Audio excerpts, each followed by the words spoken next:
हरे कृष्णा, राधे राधे दोस्तों। कैसे हैं आप सभी लोग। उम्मीद करती हूँ कि आप सभी लोग बहुत अच्छे होंगे। मैं भी बिल्कुल ठीक हूँ और आप सभी लोगों का मेरे चैनल इंडियन ब्लॉग विद शिखा में बहुत बहुत स्वागत है।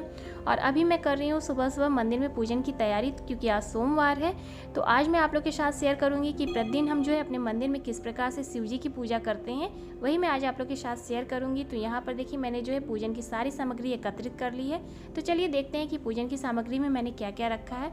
तो सबसे पहले मैंने यहाँ पर लोटे में गंगा जल और जल रख लिया है। साथ में मैंने यहाँ पर दही रखा है और ये है गाय का शुद्ध कच्चा दूध। यहाँ पर मैंने भूरा रख लिया है, शहद है और यहाँ पर जो है मैंने रख लिया है ये गाय का घी है, क्योंकि हम करेंगे बाबा का अभिषेक, पंचामृत से स्नान कराएंगे बाबा को। तो यहाँ पर देखिए मेरी पंचामृत की तैयारी हो चुकी है।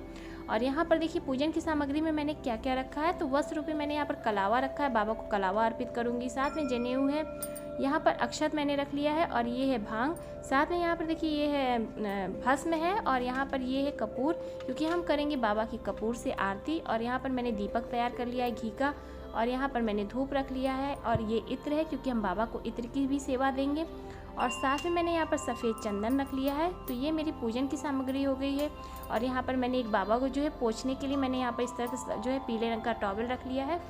और यहाँ पर मैंने कुछ फूल रख लिया है। तो ये सारे फूल जो है मेरे घर ही में मुझे मिल गए थे, हम लोगों ने फूल लगाया है तो ये घर में मिल जाते हैं पूजा करने के लिए। फल में मैंने केला और आम रख लिया है। तो जो भी कुछ सामग्री हो उसी से हम पूजा कर सकते हैं। बहुत ही कम सामग्रियों से भी हम बाबा को जो है अभिषेक कर सकते हैं, उनकी पूजा कर सकते हैं। तो बस यहाँ पर देखिए मेरी पूजा की जो भी सामग्री थी वो मैंने एकत्रित कर ली है। साथ में पंचपात की ज़रूर आवश्यकता होती है पूजा में, तो इसे अवश्य रखना चाहिए। तो बस यहाँ पर देखिए मैंने सबसे पहले जो है दीपक जला लिया, क्योंकि सर्वप्रथम पूजा शुरू करने से पहले हमें दीपक को जो है प्रज्वलित कर लेना चाहिए, क्योंकि यही हमारे साक्षी होते हैं पूजा के। तो बस यहाँ पर देखिए जैसे कि हम सर्वप्रथम गणेश जी की पूजा करते हैं, तो यहाँ पर देखिए मैंने गणेश जी की पूजा कर ली है। यहाँ पर मैंने गणेश जी को जो है स्नान आदि कराने के बाद दुर्वा पुष्प वगैरह सब चढ़ा दिया है। तो गणेश जी की पूजा हमारी हो चुकी है और अब हम कराएंगे अपने बाबा को स्नान। और यहाँ पर देखिए दीप जो है प्रज्वलित है, जल रहा है। और ये भी जो है मंदिर में हम इसी प्रकार से प्रतिदिन पूजा करते हैं, तो वही मैं आप लोगों के साथ शेयर कर रही हूँ। यहाँ पर देखिए धूप भी हम लोगों ने जला लिया है और यहाँ पर देखिए हमारे बाबा विराजमान हो गए हैं। स्नान इनको कराना है, तो यहाँ पर जो है मैंने कांसे की थाली ली है, इसी में मैं बाबा को स्नान कराती हूँ और इसी में जो है मैं अपने बाल गोपाल को भी स्नान कराती हूँ। सभी देवी देवताओं को मैं इसी जो है कांसे की थाली में ही स्नान कराती हूँ। यहाँ पर देखिए मैंने जो है पुष्प रखा है, क्योंकि कभी भी हमें अपने देवी देवताओं को खाली जो है थाली में नहीं स्नान कराना चाहिए। उस पर ना हो तो आप स्वस्तिक बना लें या आप जो है रोली से टीका वगैरह भी बना सकते हैं।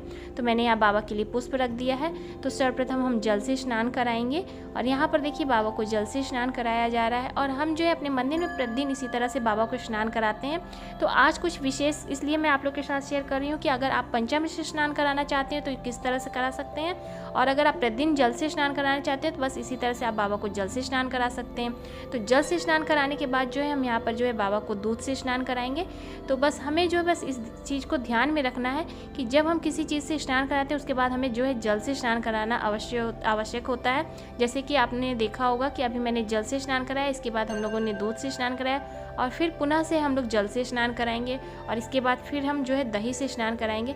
आप चाहें तो पंचामृत जो है पांचों चीज़ों को तैयार करके भी एकत्रित जो है पांचों चीज़ों को मिक्स करके भी आप स्नान करा सकते हैं बाबा को। तो हम लोग जो है इसी तरह से अलग अलग चीज़ों से स्नान कराते हैं।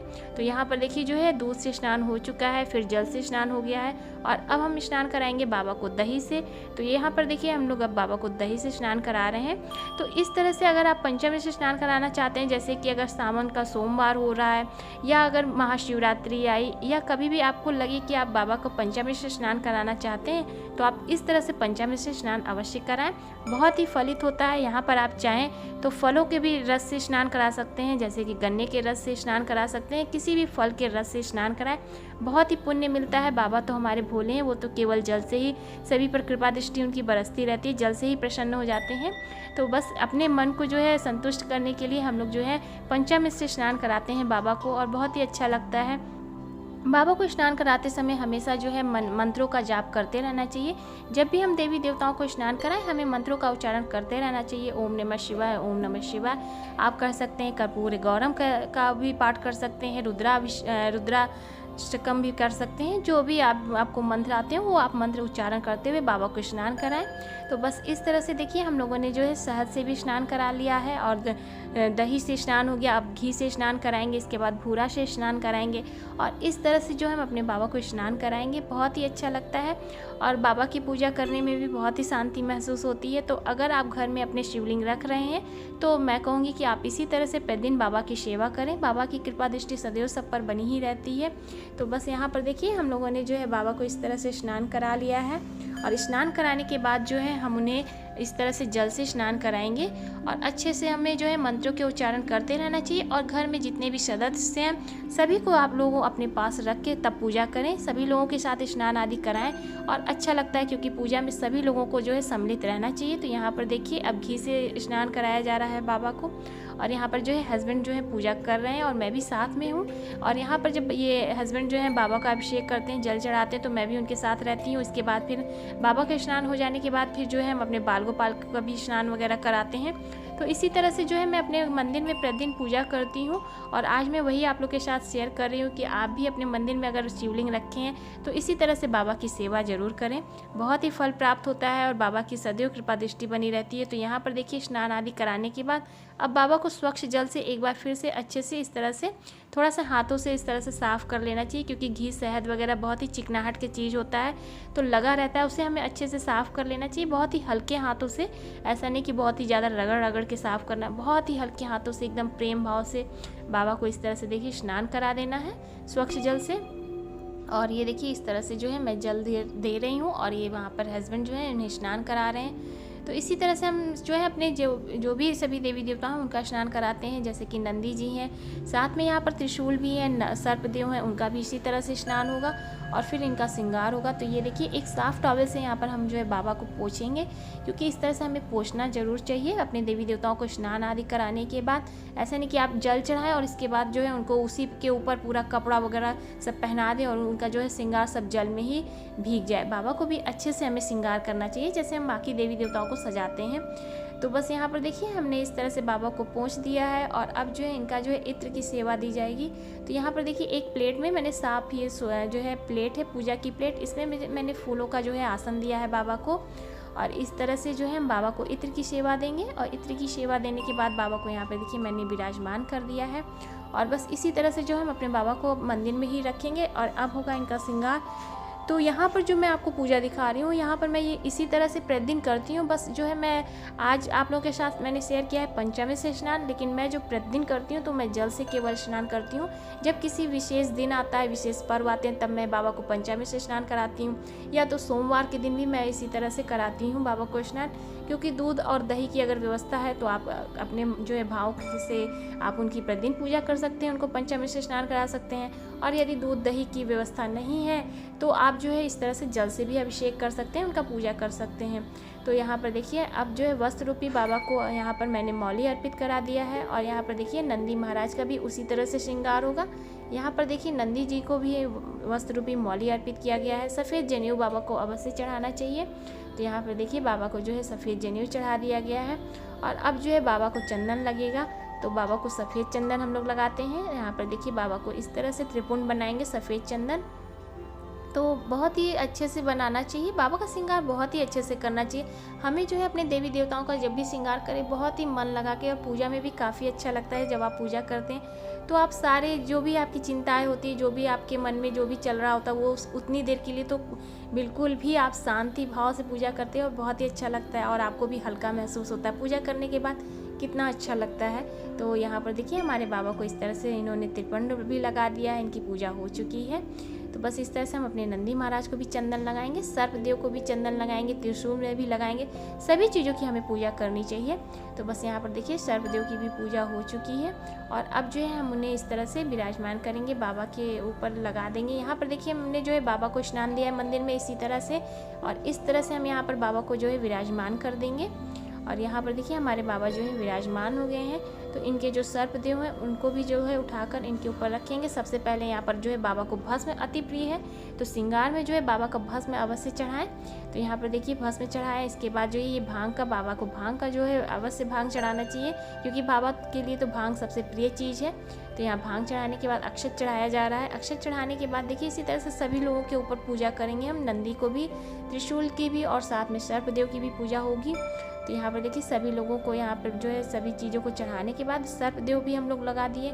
और बाबा को जो है ऊपर जो सर के ऊपर होता है वो वहाँ पर खाली नहीं रखना चाहिए, वहाँ पर हमेशा एक पुष्प जरूर रखें। तो इस तरह से देखिए पुष्प उन्होंने बैठा के रख दिया है।